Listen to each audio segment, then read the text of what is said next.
In today's video, I'm going to teach you how to seamlessly connect Salesforce and QuickBooks Online using a third-party application like Zapier or Workato. This powerful integration can save time and reduce human error by automating key business processes like creating invoices directly from Salesforce deals.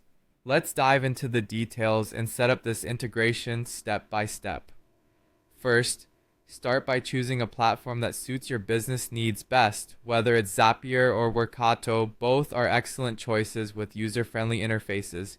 Begin by creating an account or logging into your existing account on the platform of your choice.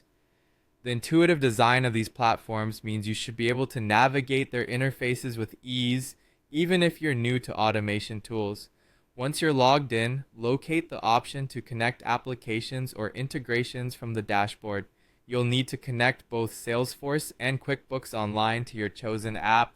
You'll be prompted to sign in to both your Salesforce and QuickBooks Online accounts to provide access permissions. Make sure you have the appropriate administrative privileges so the integration can access the necessary data from both platforms. Next, after successfully connecting both apps, you'll need to set up triggers and actions. Triggers are events in your Salesforce account that will initiate the automated process. Think of them as the keys that start the engine. For example, you might set a trigger to activate whenever a new deal is closed in Salesforce. After setting up your trigger, determine the actions in QuickBooks Online that you want to follow each trigger.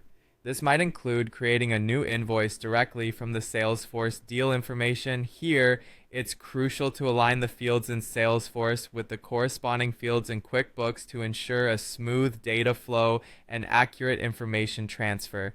Now that you've set up your triggers and actions, it's time to test the integration. The testing phase is critical to making sure everything is working flawlessly before going live.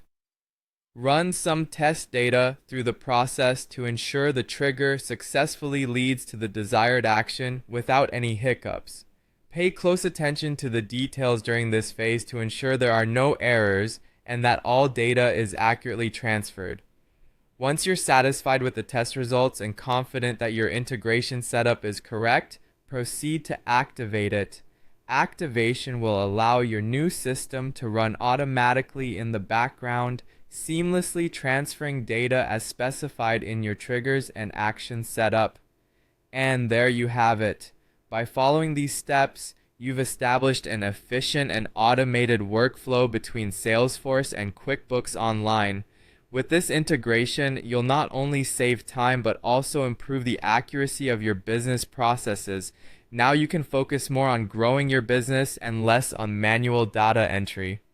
Thanks for watching, and I hope you found this guide helpful. If you have questions, feel free to reach out.